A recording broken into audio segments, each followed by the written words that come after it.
गणपती बाप्पाचं रूप समोर दिसतंय। सुरेख अशी मूर्ती आहे, कोचवर बसलेली, पिवळा पितांबर आणि शाल नेसवलेले आहे, शाल वगैरे घातलेले आहे। सुंदर अशी सजावट गणपती बाप्पाची केलेली आहे, आपल्याला ते बघायला मिळते आहे। सिंहावरती बसलेली आपल्याला खूप सुरेख अशी मूर्ती बघायला मिळते आहे। मित्रांनो, तुम्हा सगळ्यांना श्री स्वामी समर्थ, गणपती बाप्पा मोरया। आज आपण आलेलो आहोत मराठा मंदिर हॉल डोंबिवली वेस्ट श्री गणेश कला केंद्र या चित्रशाळेला भेट देण्यासाठी आणि त्यांच्याकडे 1 फुटापासून ते 1.25 फुटापर्यंत गणपतीच्या खूप सुरेख पीओपी मध्ये मूर्त्या भेटतात आणि 1 फुटाची किंमत आहे 1400 रुपयापासून सुरुवात होतात आणि खूप स्वस्त आहे। याच्यामध्ये तुम्हाला जर गणपतीच्या मूर्त्या बुक करायच्या असतील तर नक्कीच तुम्ही या कार्यशाळेला भेट देऊ शकतात। ॲड्रेस वगैरे तुम्हाला मी डिस्क्रिप्शन बॉक्सच्या डिस्प्लेमध्ये देणारच आहे। आपल्या चॅनलवर तुम्ही नवीन असाल तर 1 लाईक नक्कीच करा आणि व्हिडिओ शेवटपर्यंत नक्कीच बघा आणि हो, कमेंट बॉक्समध्ये गणपती बाप्पा मोरया लिहायला विसरू नका। तर चला व्हिडिओला सुरुवात करूया। तर मित्रांनो, आता आपण आलेलो आहे डोंबिवली वेस्टला आणि तुम्ही इथे बघू शकता की मराठा मंदिर म्हणून हॉल आहे, तर सभागृह आहे। या सभागृहाच्या बरोबर मधल्या गलीत ना श्री गणेश कला केंद्र आहे, तुम्ही इथे बघू शकता। त्यांचा हा इथे बोर्ड आहे, इथे आपण बघतो त्यांनी डिस्प्लेला खूप सुंदर अशा मूर्त्या लावलेल्या आहेत आणि इथून तुम्हाला आतमध्ये जायचं, समोरच आहे ना तुम्हाला त्यांची कार्यशाळा दिसेल। तर मित्रांनो, समोरच आपल्याला श्री गणेश कला केंद्र ही कार्यशाळा दिसते आहे आणि ही त्यांची कार्यशाळा आहे। तर आपण आज जाऊया आणि बघूया आज आपल्याला कोणत्या कोणत्या गणपतीची रूपं बघायला मिळतात। चला मित्रांनो, आता आपण आलेल्या कार्यशाळेमध्ये श्री गणेश कला केंद्रामध्ये आणि आपण बघतोय खूप सुरेख अशा आपल्याला ते मूर्त्या बघायला मिळतात आहे। तुम्ही इकडे बघू शकतात आपल्याकडे ना 1 फुटापासून ते 2.25 फुटापर्यंत गणपतीच्या मूर्त्या अवेलेबल आहेत। तुम्ही बघताय सगळ्या ज्या मूर्त्या मी तुम्हाला दाखवतोय ना, या सगळ्या पीओपी मध्ये आहेत। तुम्ही बघताय खूप सुंदर असं धोतर वगैरे घातलेलं आहे, तुम्ही बघू शकता सुंदर असा सदरा आणि वरती पेटा वगैरे घातलेला आहे। तसंच बाजूला तुम्ही बघितलं तर जास्वंदाच्या फुलावरती बसलेला गणपती बाप्पा आपल्याला खूप सुंदर रूपामध्ये बघायला मिळतोय। खूप सुंदर असं तयार केलेलं आहे, तुम्ही डोळ्याची आखणी आणि कलर कॉम्बिनेशन वगैरे बघू शकता, खूप सुरेख केलेलं आहे।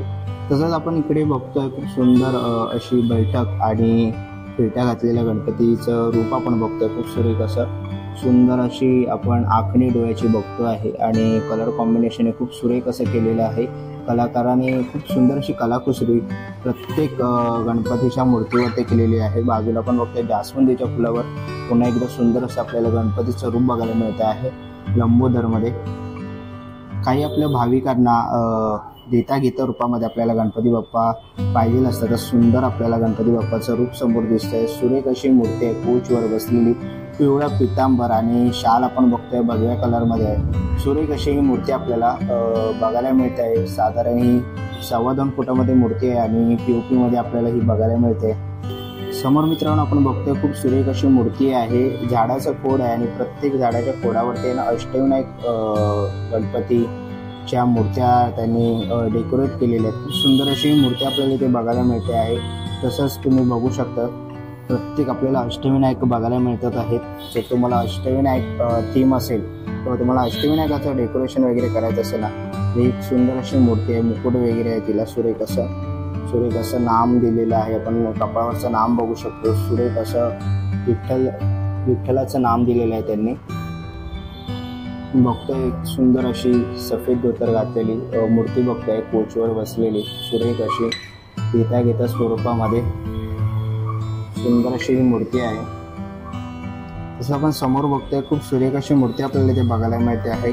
त्याच्यावरती वर्क केलेलं आहे, आपण बघू शकतो त्याला धोतर वगैरे नेसवलेले आहे, शाल वगैरे घातलेले आहे। सुंदर अशी सजावट गणपती बाप्पाची केलेली आहे, आपल्याला इथे बघायला मिळते आहे। सोंडेवरती तुम्ही बघू शकता मुकुट वगैरे खूप सुंदर इथे सजवलेलं आहे। सुरेख अशी ही मूर्ती आपल्याला इथे बघायला मिळते आहे, कोचवर बसलेली। समोर आपण बघतोय सुरेख अशी आपल्याला बालगणेशाच्या रूपामध्ये गणपतीची मूर्ती बघायला मिळते आहे। सुंदर अशी देता घेता स्वरूप आणि आपण छोटंसं असं सिंहासन बघतोय, गुलाबी कलरचा आपण धोतर बघतोय त्या गणपतीला आणि लाल कलरचा शेला घातलेला सुंदर अशी ही मूर्ती आपल्याला इथे बघायला मिळते।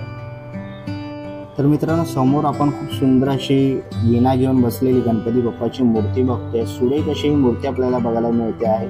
सुंदर असं कलर काम केलेलं आहे, डोळ्याची आखणी तुम्ही बघू शकता, बॉडी कलर बघू शकतात आणि आशीर्वादाचा हात, सुंदर असं आपल्याला ही मूर्ती बघायला मिळते आहे।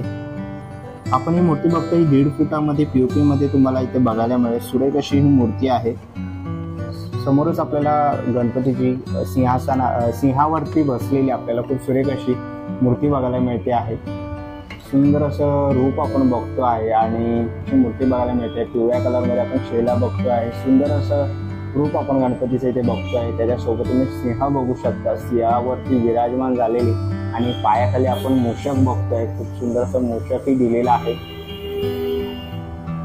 समोर आता ज्या आपल्याला गणपतीच्या मूर्त्या दिसत आहेत ना, या 1 फुटामध्ये गणपतीच्या मूर्त्या आपण बघतोय. खूप सुरेख सुंदर अशा आपल्याला इथे मूर्त्या बघायला मिळतात आहेत. या 1 फुटामध्ये POP मध्ये असणाऱ्या आपल्याला गणपतीच्या मूर्त्या इथे बघायला मिळतात. खूप सुरेख अशा. जर ह्याच्यामधल्या तुम्हाला कोणत्याही मूर्त्या आवडल्या ना, तर तुम्हाला डिस्क्रिप्शन बॉक्समध्ये त्यांचा कॉन्टॅक्ट नंबर आणि ॲड्रेस वगैरे देईल. तर आज आपण आलो आहे डोंबिवली वेस्टला. तर खूप मला सबस्क्रायबर बोलत होते की डोंबिवली वेस्टची कार्यशाळा दाखव. तर आज आपण वेस्टच्या कार्यशाळा कव्हर केलेल्या आहेत. डोंबिवली वेस्टच्या खूप सुंदर अशा आपण गणपतीची आज रूपं बघितली. तर तुम्हाला आवडली तर नक्कीच तुम्ही या कार्यशाळेला भेट देऊ शकता.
चला मित्रांनो, आता निघायची वेळ झालेली आहे. आशा करतो ही व्हिडिओ तुम्हाला आवडली असेल. ही व्हिडिओ तुम्हाला कशी वाटली मला कमेंट बॉक्समध्ये नक्की सांगा. व्हिडिओ इथपर्यंत बघितली असेल तर लाईक, सबस्क्राईब आणि आपल्या मित्रमैत्रिणींसोबत शेअर करायला विसरू नका. मी तुम्हाला भेटेन पुन्हा एका अशा नवीन व्हिडिओमध्ये. तोपर्यंत बाय बाय, टेक केअर.